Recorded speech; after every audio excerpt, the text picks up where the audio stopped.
Hello St James. I have my little furry friend here today as well. So he won't be able to stay the whole time because he wriggles. But you can say hello to him. So there he is. All his manly glory. I'm just going to pop him down now. Okay. Right. Chapter 11. The Sleeping Beauty. 5 minutes later, I was lying on my bunk in my pyjamas. My father came in and lit the oil lamp hanging from the ceiling. It was getting dark earlier now. "All right," he said. "What sort of story shall we have tonight?" "Dad," I said, "wait a minute." "What is it?" "Can I ask you something? I've just had a bit of an idea." "Go on," he said. "You know that bottle of sleeping pills Dr. Spencer gave you when you came back from hospital? I never used them. Don't like those things." Yes, but is there any reason why those wouldn't work on a pheasant?" My father shook his head sadly from side to side. "Wait," I said. "It's no use, Danny. No pheasant in the world is going to swallow those lousy red capsules. Surely you know that." "You're forgetting the raisins, Dad." "The raisins? What's that got to do with it?" "Now listen," I said. "Please listen. We take a raisin, we soak it until it swells, then we make a tiny slit in one side of it with a razor blade. Then we hollow it out a little, then we open up one of your red capsules and pour all of the powder into the raisin. Then when we get a needle and thread and very carefully sew up the slit..." Out of the corner of my eye, I saw my father's mouth beginning to open. "Now," I said, "we have a nice clean looking raisin chock full of sleeping pill powder, and that ought to be enough to put any pheasant to sleep. Don't you think so?" My father was staring at me with such a look of wonder in his eyes. He might have been seeing a vision. "Oh, my darling boy," he said softly.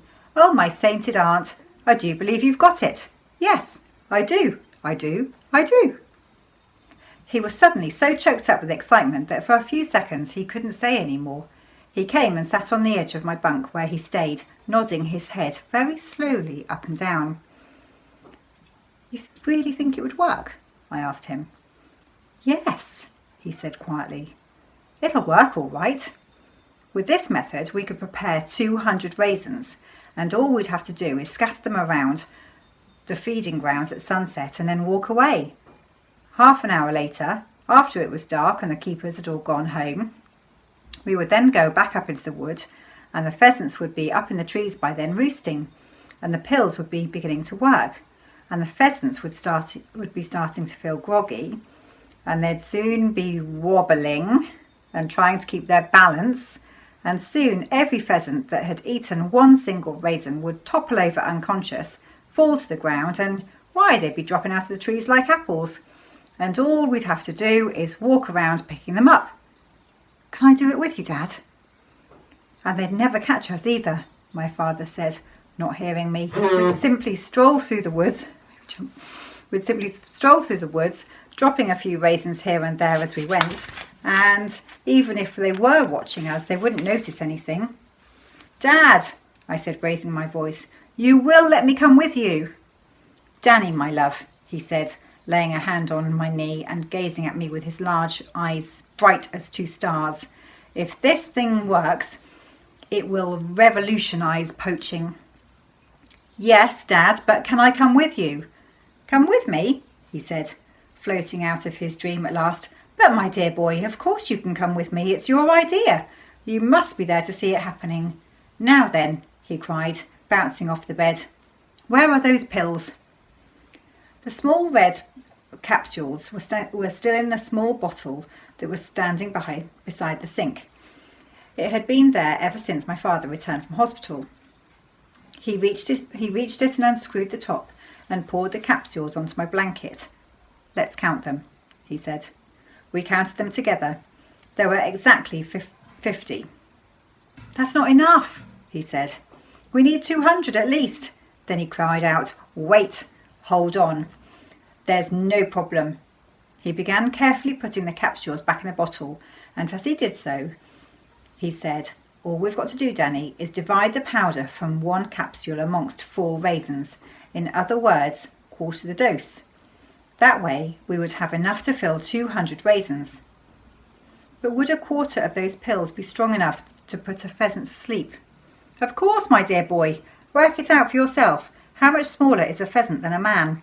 "Many, many times smaller."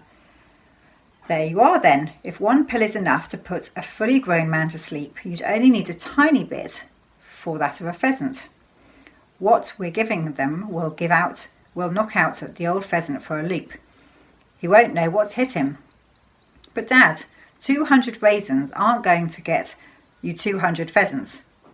"Why not?" "Because the greediest birds are surely going to gobble up about 10 raisins each." You've got a point there," my father said. "You certainly have. But somehow I don't think it will happen that way. Not if I'm very careful and spread them out over a wide area." "Don't worry about it, Danny. I'm sure I can work it." "And you promise I can come with you?" "Absolutely," he said. "And we shall call this method the Sleeping Beauty. It will be a landmark in the history of poaching." I sat very still in my bunk, watching my father as he put each capsule back into the bottle.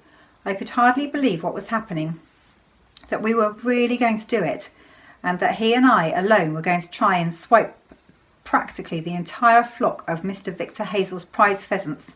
Just thinking about it sent little shivers of electricity running all over my skin. "Exciting, isn't it?" my father said. "I don't dare think about it, Dad. It makes me shiver all over." Me too," he said. "But we must remain very calm from now on. We must make our plans very, very carefully. Today is Wednesday. The shooting party is next Saturday." "Cripes," I said.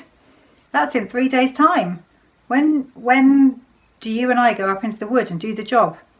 "The night before," my father said. "On the Friday. In that way they won't discover that all the pheasants have disappeared until it's too late and the party has begun." "Friday's the day after tomorrow. My goodness, Dad, we'll have to hurry if we're going to get 200 raisins ready before then." My father stood up and began pacing the floor of the caravan. "Here's the action plan," he said. "Listen carefully. Tomorrow is Thursday. When I walk you to school, I shall go into Cooper's stores in the village and buy 2 packets of seedless raisins. And in the evening we will put the raisins in to soak for the night. That only gives us Friday to get ready 200 raisins," I said. "Each one will have to be cut up and filled with a powder and sewed up again, and I'll be at school all day." "No, you won't," said Father. "You'll be suffering from a very nasty cold on Friday, and I shall be forced to keep you home from school." "Hooray!" I said. "We will not open the filling station at all on Friday," he said. "Instead, we will shut ourselves in here and prepare the raisins. We'll easily get them done between us in 1 day, and that evening off we'll go up the road towards the wood to do the job. Is that all clear?" He was like a general announcing the plan of his battle to his staff. "All clear," I said. "And Danny, not a whisper of this to any of your friends at school."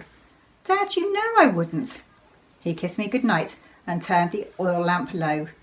But it was a long time before I went to sleep. And that's the end of the chapter. All right, night night. See you tomorrow. Bye bye.